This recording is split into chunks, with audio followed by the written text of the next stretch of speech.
여러분들은 혹시 주변에 친구들이나 혹은 지인들이나 아니면 교회 안에 같은 성도님들이 어려운 일을 당하고 계신다거나 아니면 기도 제목을 나눠주셨을 때 우리는 뭐라고 대답하나요? 뭐라고 대답하죠? 저 기도 제목이 있어요. 저 요즘 너무 힘들어요. 이러면은 먼저 들어주고 우리는 너무나도 당연하게 함께 기도하겠습니다. 라고 대답을 하곤 합니다. 이 대답 속에는요, 우리가 예수 그리스도를 믿어 주님 안에서 하나된 형제 자매로서 제가 당신과 같은 마음으로 당신을 위하여서 중보기도 하겠습니다. 라는 의미가 담겨 있을 것입니다. 그런데요, 이 함께 기도하겠습니다. 이 대답에 우리들의 진정한 마음이 진정성이 담기지 않는다면 마치 우리가 미국에서 인사말로 How are you? 인사하는 것처럼 함께 기도하겠습니다라는 이 대답이 그저 인사치레에 지나지 않을 것입니다. 기도는 우리와 하나님과의 관계에 있어서 중요한 역할을 하는 만큼 우리가 얼마만큼 진정성을 가지고 어떤 마음으로 기도를 하는지가 중요한 것입니다. 우리는 신년을 맞아서 계속해서 주일날에 주기도문을 배우고 있습니다. 그리고 성경에는 예수님이 직접 가르쳐 주신 주기도문 이외에 예수님이 직접 기도하시는 모습들도 묘사를 하고 있습니다. 오병이어의 기적을 베푸실 때에 그 기도에서는요, 하늘을 우러러 축사하시고 라는 예수님의 모습이 묘사되기도 하고요. 죽은 나사로를 살리실 때도 마찬가지로 예수께서 눈을 들어 우러러 보고 가라사대 아버지여 내 말을 들으신 것을 감사하나이다 하고 기도하신 것을 볼 수 있습니다. 또한 예수님이 직접적으로 어떤 기도를 하셨는가 나타난 부분들이 있는데 우리가 가장 쉽게 생각할 수 있는 대표적인 예시가 아마 공간복음들에 나타난 겟세마네 동산에 올라가셔서 기도하시는 예수님의 기도일 것입니다. 이 잔을 내게서 지나가게 하옵소서. 그러나 나의 원대로 마시옵고 아버지의 원대로 하옵소서라고 하신 그 기도 말이죠. 더 나아가서요. 오늘 우리가 함께 읽은 본문인 요한복음 17장은요. 예수님이 그 제자들과 함께 계시던 때에 함께 하셨던 때에 올려드렸던 예수님의 직접적인 기도문입니다. 우리가 함께 읽은 본문은 20절부터 26절이었지만 오늘 27장 전체 내용을 함께 살펴보기를 원합니다. 그래서 예수님의 기도를 살펴보면서 그 안에 담긴 이 구원 사역을 마주하시는 예수님의 마음, 또 제자들을 향해 기도하시는 예수님의 마음, 또 오늘 읽은 본문인 그 제자들을 통해 미래에 믿게 될 모든 성도들을 위하여서 기도하고 계시는 그 예수님의 마음을 깨닫는 시간 되기를 소망합니다. 또 그것을 깨달음으로 말미암아 우리 삶에서 어떤 적용이 있어야 하는지, 어떤 결단이 있어야 하는지 그것을 깨달을 수 있는 시간 또한 되기를 주님의 이름으로 축원합니다. 오늘 본문의 무대가 되는 17장의 예수님의 기도를 살펴보면요. 이 기도문은 크게 세 부분으로 나누어질 수 있습니다. 먼저 1절로 5절 말씀은요. 이제 예수님께서 이 하나님께의 영광을 올려드린다는 기도를 올려드리고 있습니다. 6절로 19절은요. 그 제자들을 향한 예수님의 마음이 드러나 있는 제자들을 위해 기도하시는 예수님을 모습을 볼 수 있습니다. 마지막으로 우리 함께 읽은 20절로 26절의 말씀은요. 우리가 함께 읽었듯이 미래에 믿게 될 모든 성도들을 위해 기도하고 계시는 모습을 볼 수 있습니다. 혹시 성경에 이렇게 소제목이 적혀 있는 분들은 혹시 17장의 소제목이 뭔지 한번 확인해 보실 수 있을까요? 뭐라고 적혀 있죠? 기도하시다. 너무나도 오비어스하게 적혀 있죠. 예수님이 기도를 하신 내용이라는 것입니다. 17장 1절의 시작이요. 이렇게 시작하고 있습니다. 이 말씀을 하시고 눈을 들어 하늘을 우러러 이르시되 이 말씀을 하시고 우리 민 목사님이 항상 강조하셨죠. 이런 접속사가 있을 때 그것들을 주의 깊게 봐야 된다고. 그래서 결국 이 말씀을 하시고의 이 말씀은요. 이전 장들에 있었던 내용들의 마무리라는 것입니다. 그럼 이전 장의 내용들이 무엇이었는가? 이제 13장부터 시작된 이제 신학적인 용어로 다락방의 강화라고 표현을 하시더라고요. 예수님께서 십자가에 달리시기 전에 마지막 최후의 만찬을 가지셨던 그 다락방 안에서 마지막으로 제자들의 믿음을 강화시키셨던 내용의 마지막 부분이 해당되는 것이 이 17장의 내용이라는 것입니다.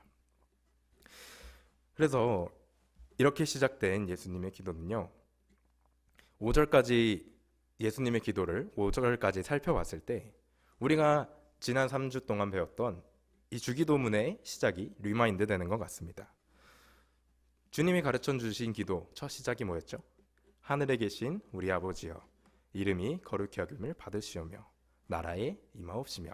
우리가 여기까지 배웠잖아요. 네, 이 기도처럼 1절에 나타난 예수님의 기도는요, 아버지를 영화롭게 하게 하여 하옵소서라고 주님께 영광 돌려드리기를 원하고 있는 모습을 보실 수 있습니다.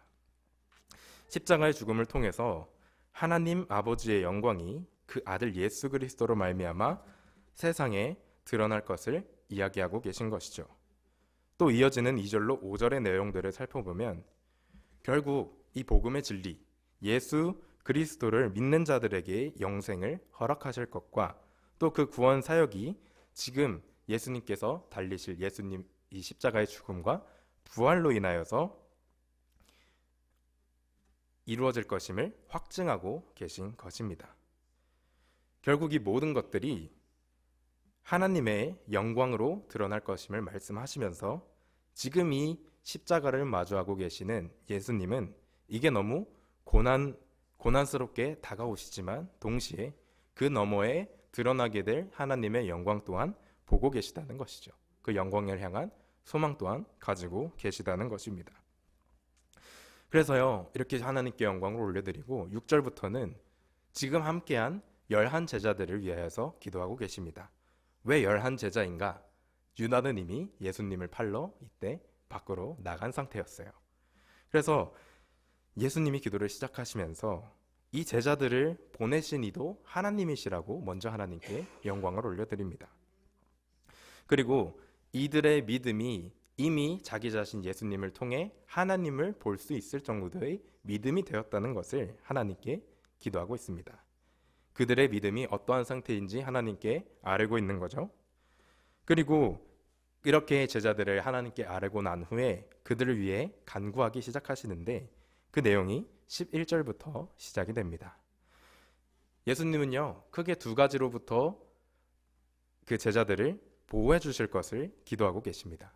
11절 하반절에 보면요, 이렇게 써 있습니다. 아버지의 이름으로 그들을 보존하사 우리와 같이 그들도 하나 되게 하옵소서. 또 15절의 말씀에 보면요, 15절의 말씀입니다. 내가 비옵는 것은 그들을 세상에서 데려가기 위함이 아니요 다만 악에 빠지지 않게 보존하기를 위함이니이다 하고 기도하십니다. 먼저 11절에서 13절에 나타난 예수님의 기도는요, 우리와 같이 그들을 하나 되게 해달라고, 연합하게 해달라고 기도하십니다. 이 의미는요, 지금 예수님과 하나님이 함께 한 뜻으로 연합하여 역사하셨듯이 제자들도 한 마음과 한 뜻으로 하나님 안에서 하나 되게 해달라고 기도하고 계신 것입니다.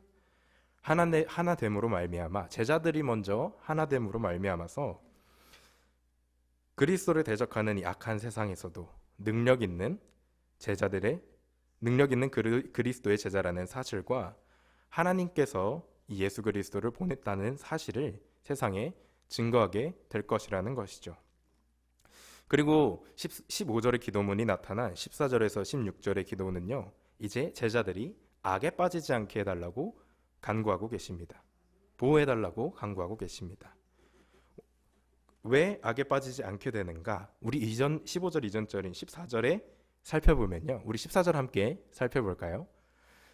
14절에 이렇게 나와 있습니다. 내가 아버지의 말씀을 그들에게 주었사오매 세상은 그들을 미워하였사오니 이는 내가 세상에 속하지 아니함과 같이 그들도 세상에 속하지 아니함으로 인하니이다.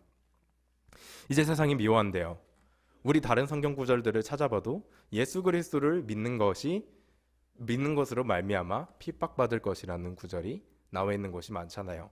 그것들과 마찬가지로 이제 세상이 미워할 것이래요. 근데 여기서 나와 있는 이 미워하다의 원어를 보면요. 헬라어 원어가 미세오라는 단어인데 이게 단순히 마음으로 싫어하는 것을 넘어섰다는 것입니다. 그 싫어하는 것이 마음으로는 부족해서 행동으로 나타날 만큼 싫어하는 상태가 이 미세오라는 단어라는 거예요. 즉 예수님은요. 믿음으로 말미암아서 세상이 직접적인 박해를 제자들에게 가하게 될 것이라는 것입니다. 또 15절에 예수님은 악에 빠지지 않게 보존하기 위함이니이다 하고 기도하십니다. 그런데 같은 구절을요. 현대인의 성경으로 읽어보면 나의 기도는 그들을 세상에서 데려가 달라는 것이 아니라 악한 자에게서 지켜달라는 것입니다 라고 번역을 하고 있습니다. 이 악이라고 번역된 원어는요. 단순하게 개념적인 모든 악한 것들을 칭하는 단어이기도 하지만 오늘 본문에서 해석이 될 때에는 분명한 무언가, 분명한 인격체, 한 사람으로서의 누군가를 지칭한다는 것입니다. 그래서 이 악에서부터 보호해달라는 예수님의 기도는 모호한 어떤 악이라는 거대한 개념으로부터 제자들을 구해내달라는 그런 보호의 간구가 아니라 직접적인 누군가를 통해 있을 핍박으로부터 이 제자들을 보호해달라고 기도하고 계신 것이죠. 그리고 먼저 그러나 데려가지 원치 아니하신다고 하신 이유는요. 그들에겐 아직 이 땅에서 할 일이 있기 때문입니다. 이렇게 두 가지 보호를 강구하신 예수님께서는 마지막으로 그 제자들이 말씀 안에서 거룩하게 해달라고 간구하십니다. 왜 거룩하게 해달라고 간구하셨을까요? 단지 악한 자의 공격으로부터 보호받는 것이 그 제자들을 거룩한 사람으로 만드는 게 아니기 때문입니다. 그렇기에 이제까진 예수님이 그들이 악에 빠지지 않게 보호해 주셨다면 이제 예수님은 십자가에 달려 죽으시고 부활하시고 그들을 떠나셔야 하니까 그 주체를 하나님께서 직접 이들을 보호해 달라고 간구하고 있는 것이죠. 그리고 나서 우리가 오늘 함께 읽은 본문의 말씀이 나옵니다. 우리 20절 말씀 세 번역으로 함께 읽겠습니다. 20절입니다. 제가 읽어드리겠습니다. 나는 이 사람들을 위해서만 비는 것이 아니고 이 사람들의 말을 듣고 나를 믿는 사람들을 위해서도 빕니다 라고 말씀하고 계십니다. 여기서 먼저 이 사람들은 누구일까요? 문맥상 이 사람들은 지금 앞에 먼저 기도하셨던 제자들을 지칭하고 있는 것입니다. 그러면은 이 사람들의 말을 믿고 나를 믿는 사람들은 누구를 지칭하고 있을까요? 맞습니다. 우리들을 지칭하고 있는 것입니다. 제자들을 통해 먼저 믿게 될 사람들, 또 그들을 통해 믿게 될 사람들, 그것이 쭉 내려오다 보니 지금 이 자리에서 함께 예배드리고 있는 저와 여러분들을 위한 예수님의 기도인 것입니다. 이 미래의 성도들을 위한 기도의 내용들은요, 제자들을 향한 기도의 내용과 비슷한 부분들이 많습니다. 예수님께서 제자들이 하나 되게, 연합되게 해달라고 간구하셨죠. 같은 간구의 내용을 앞으로 믿게 될 성도들에게도 있을 수 있게 해달라는 간구를 하고 계십니다. 23절의 말씀입니다. 우리 함께 읽겠습니다. 시작. 곧 내가 그들 안에 있고 아버지께서 내 안에 계시어 그들로 온전함을 이루어 하나가 되게 하려 함은 그들도 사랑하신 것을 세상으로 알게 하려 함이로소이다. 아멘. 앞으로 예수님을 믿게 될 이들에게도 하나가 될 것을 간구하고 계십니다.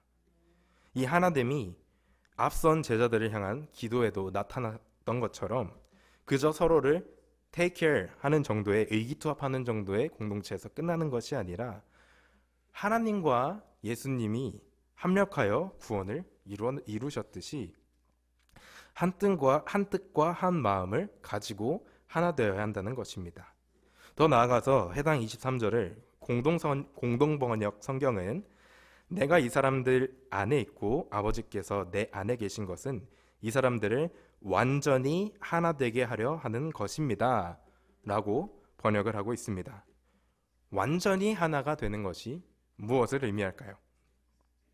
완전히 하나가 된다는 것은 그 하나됨에 어떤 틈이나 불화나 사소한 다툼도 허용될 수 없음을 나타내고 있는 것입니다.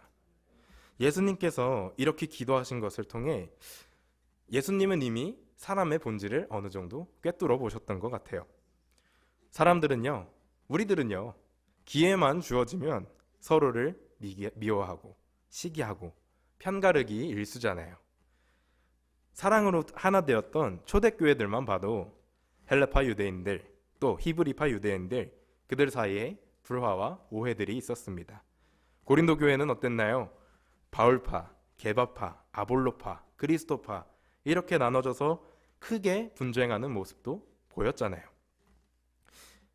하나님의 사랑으로 맺어진 우리 공동체는요, 그 사랑 안에서 완전한 하나가 된 교회 공동체는 세상에 있는 어떤 조직과도 구별되는 것입니다. 그리고 결국 이러한 하나됨을 통해 사람들이 하나님의 크신 사랑을 알게 되는 것이죠. 이런 간구의 기도를 마무리하시면서 이제 십자가의 죽음을 통해 하나님의 사랑을 세상에 알게 하실 것과 이제 이전 14장 15장을 통해 약속하셨던 성령님으로 말미암아 이제 그들과 동행하실 것을 이야기하심으로 오늘 이 기도문을 마무리하고 계신 것입니다. 오늘 이 기도문만 우리가 읽더라도 예수님의 사랑을 넘치도록 느낄 수 있는 것 같습니다. 제자들뿐만 아니라 앞으로 믿게 될 모든 이들을 위해서 기도하시는 모습이 한편으로는 대단하다고 생각되시지 않나요? 저는 사실 이 본문을 작년에 침례식을 준비하면서 묵상을 했었는데 성경에 이런 구절이 있었나 할 정도로 되게 새롭게 다가왔던 기억이 있습니다. 그런데 한편으로는요, 우린 이렇게 생각할지 몰라요. 예수님이 정말 예수님처럼 기도하셨다. 제가 무슨 의미로 드리는 말씀인가 하면 이 성경에 나타난 예수님의 모습이요, 항상 제자들의 본이 되시고 낮은 자리에서 섬기시고 모범이신 분이시잖아요. 그러니까 오늘 이 기도의 내용도 제자들을 위해 기도하시고 더 나아가 미래의 성도들을 위해서 기도하시는 이 모습이 예수님이 예수님처럼 기도하셨다라고 우리에게 한편으로 느껴질 수 있는 거죠. 그리고 한편으로는 우리가 읽고 있는 성경의 번역의 어투가 조금 딱딱하거나 무겁다 보니까 예수님께서는 우리처럼 감정을 조금 내려놓으시고 당연하게 이렇게 기도하실 만큼의 분량이 되는 분이셨구나 생각이 들지도 모르겠습니다. 더 나아가서 우리가 종종 기도를 할 때 가끔 그럴 때 있잖아요. 우리가 진정성 없이 그냥 내 말의 어휘로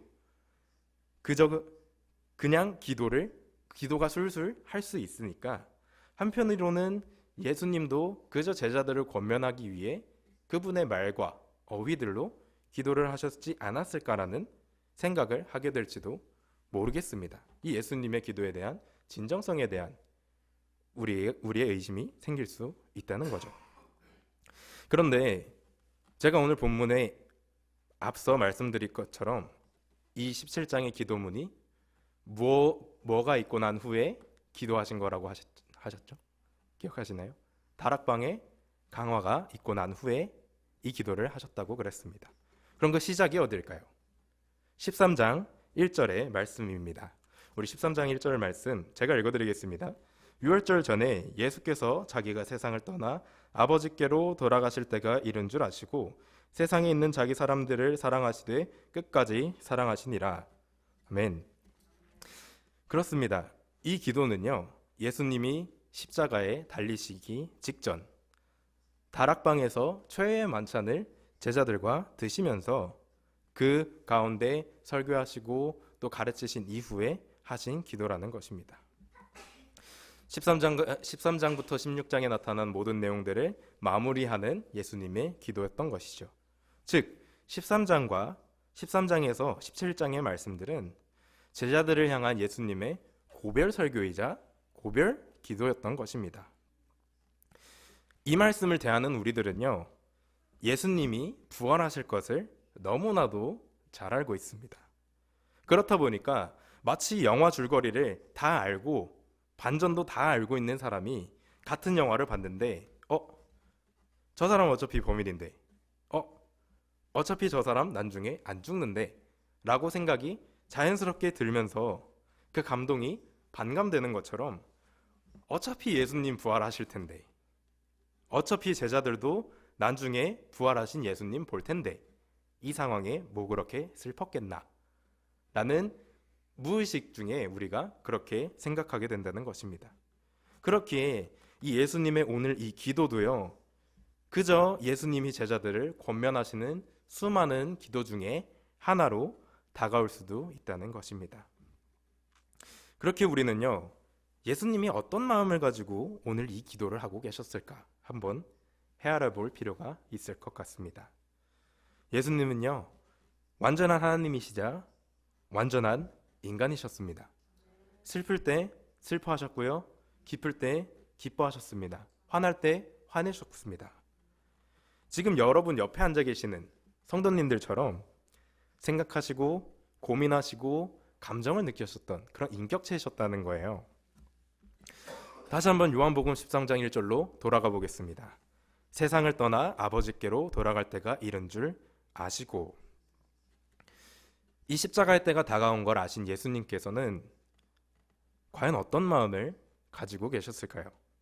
아이고, 이제 내가 이 땅에서 사역도 다 했고 드디어 천국으로 돌아간다. 빨리 올라가서 내가 내 영광부터 회복시켜야겠다. 이런 신나는 마음이셨을까요? 제가 오늘 본문 말씀을 준비하면서 23장부터 17장 말씀을 계속 반복하면서 묵상을 하다 보니까 이런 인사이트가 들었습니다. 아마 한편으로는, 물론 비교할 수 없겠지만 한편으로는 예수님은 지금, 예수님의 이 마음은 어린 자녀를 둔, 그런데 시한부 선고를 받은 아버지의 마음과 비슷한 마음이지 않았을까라는 생각이 들게 되었습니다. 자, 상상력을 동원해 봅시다. 이제 예수님이 십자가에 매달려야 될 때가 오셨어요. 그런데 지금 함께 동고동락하던 제자들은요, 여전히 앞으로 무슨 일이 일어날지 제대로 알지도 못하고 그저 지금 다락방에서 신나게 예수님과 최후의 만찬을 즐기고 있었을 것입니다. 마치 이 시한부 선고를 받은 아버지가 어린 자녀들에게 몇 번이고 자신이 이제 떠나가게 될 것을 둘러둘러 얘기했는데 알아차리지 못하고 그저 해맑게 웃는 어린 자녀들을 바라보는 아버지는 어떤 마음일까요? 마치 그와 같이 자신들에게 어떤 일이 당할지 알아차리지 못하고 그저 신나 있는 제자들을 보며 예수님은 어떤 마음이셨을까요? 또 세상을 떠날 준비를 하는 이 시한부 선고를 받은 아버지는 자녀들에게 어떻게 세상을 살아가야 하는지 하나하나 알려줄 것입니다.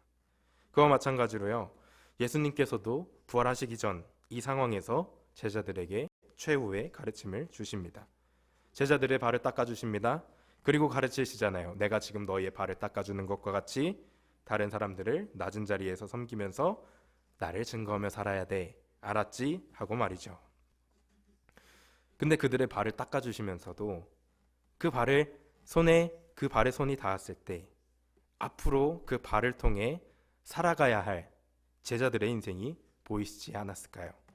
예수님을 증거하면서 돌아다니다가 그 발에 얻게 될 상처들이 겹쳐 보이시진 않았을까요? 서로 사랑하라, 이것이 새로운 계명이니라.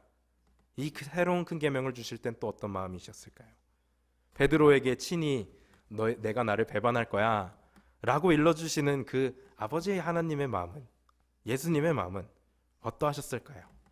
그리고 이제 본인이 떠난다고 하니까 두려워하는 제자들을 보면서 그런 와중에도 16장 33절에 담대하라, 내가 세상을 이기었노라 라고 말씀하시는 예수님은 어떤 마음이셨을까요? 참으로 애틋한 마음이었을 것입니다. 이러한 사랑과 애틋한 마음은요, 사실 오늘 우리가 함께 살펴본 17장 기도문에도 곳곳에 나와 있습니다. 먼저 11절에 살펴보면요, 나는 더 이상 세상에 있지 아니하오나 그들은 세상에 있었고, 세상에 남게 될 제자들을 향한 예수님의 마음인 거예요. 13절 말씀 볼까요? 내가 세상에서 이 말을 하옵는 것은, 예수님께서 친히 이 기도를 하는 이유가, 세상에서 이 기도를 하는 이유가 제자들을 위하고 계신 것을 알 수 있는 것입니다. 이런 애틋하고 간절한 사랑의 마음을 가지고 기도하고 계신 것이 지금 이 17장의 예수님의 기도인 것이죠. 그리고 이런 마음으로 제자들을 위해 기도하신 예수님께서 동일한 마음, 동일한 사랑의 마음과 애틋한 마음을 가지고 기도하신 것이 20절, 21절의 말씀, 미래의 성도들을 위한 기도이기도 하라는 것입니다. 이런 생각을 가지고, 이런 마음을 가지고 예수님을 마음에 한번 헤아려보고 17장을 다시 보니 어떻게 다가오시나요? 아까와 같은 마음이신가요? 조금 다르게 보이시나요? 물론 이 시한부 선고를 받은 아버지와 예수님과는 아주 큰 차이가 있습니다. 또한 예수님께서는 이 십자가의 죽음을 그저 애틋한 마음만을 가지고 받아들이신 것이 아니라 오늘 함께 살펴본 1절 5절의 말씀처럼 영광을 바라보시며 소망에 가득 찬 마음 또한 가지고 계셨습니다. 그러나 제가 강조하고 싶었던 것은 이렇게 간절한 마음으로, 그들을 사랑하시는 마음으로 그 제자들을 사랑하셨듯이, 그 구원의 사역을 감당하셨듯이 십자가에 죽으시기 전부터 이미 오늘 이 자리에서 예배하고 있는 우리들을 위해 간절한 마음으로 기도하고 계셨던 분이 예수님이시라는 것입니다. 또 부활하신 이후에 그 약속하셨던 성령님도 여전히 우리 가운데 함께 하시면서 우리를 위해 기도하신다고 하시잖아요. 우리가 너무나도 잘 알고 있는 말씀, 로마서 8장 26절의 말씀, 너희가 기도할 바를 알지 못하나 성령이 탄식함으로 너희를 위해 기도하시느니라. 예수님은 당신을 사랑하십니다. 그리고 그 예수님이 지금도 당신을 위해 기도하고 계십니다. 여러분은 얼마만큼 이 말의 무게를 삶에서 체험하고 계신가요? 이 말의 무게가, 우리가 언제나 입에 달고 사는 이 말의 무게가 항상 우리들의 삶 가운데 체험될 수 있기를 주님의 이름으로 간절히 축원합니다. 또 우리가 이 예수님의 사랑을 끊임없이 기억하고 삶에서 체험하고 또 말씀 안에 거하면서 그 안에서 기쁨으로 충만하며 살아갈 때 비로소 예수님이 간절하게 기도하신 하나 되는 삶을 살아내는 자들이 되는 것입니다. 이러한 삶을 살아갈 때 우리는 예수님이 이미 십자가에 달리시기 전부터 우리들을 위해 간절히 기도하셨던 것처럼 우리의 마음이 하나가 되어 온전한 하나를 이루어 예수님의 이름으로 서로를 위하여, 주변 이웃들을 위하여 기도할 수 있게 되는 줄 믿습니다. 이러한 믿음과 삶의 열매들이 언제나 저와 여러분들의 삶 가운데 있을 수 있기를 주님의 이름으로 간절히 축원합니다.